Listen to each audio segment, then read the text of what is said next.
Welcome back. So last lesson I kind of showed you guys that in the end I put in some text saying that if it crashes, if you see something like this, let me just try, if you see errors like this and your application just doesn't seem to run anymore, just restart it quickly. And on Mac it's Control-C like this and then just ND serve. I think on Windows it's Control+C and then you will either do it again or you will just in the end be asked, are you sure? And you'll say Y for yes, I'm sure to shut it down. And then you'll shut down the service and then you'll write ND serve and you're back up and running. Ta-da! So while that starts, the next step here will be to create the service. Yes, and where do we figure out how to create a service? Well, I'm back under the Angular CLI on GitHub right here. And under that one, I actually get in the middle of the page probably. I think that's the middle of the page, right? Yeah.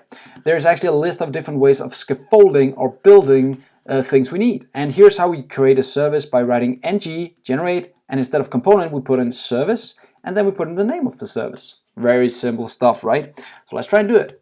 Jumping back to the code, and I'll just open another tab right here. Just press the plus and now we have a second tab, and here I'll do cd and I'll go into source, I'll go into app, I'll go into customers, and I'll go into shared. Why? Well, that's where the guide tells me to put my services, right? Heroes, shared, service, right? So I'm kind of using again their guide. Why not use it? Angular provided it for me. I believe in them, right? Okay, back to the code. So here we're going to name a new service, and notice again they put in not plural, right? So it's just a singular name right here. So instead of calling this customers service, I'm going to call it customer service. How to do that? ng generate service and customer. That's all I have to write.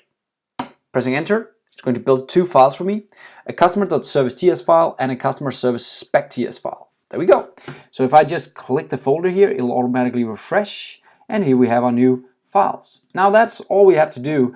The spec file is, of course, if you want to start testing it, which you should, but I don't have the time to explain that right now, so I'll skip it. Keep it in there. The other file is the customer service file right here, which is injectable. That means that we have dependency injection. Yay! And that's very simple to use, and I will show you soon.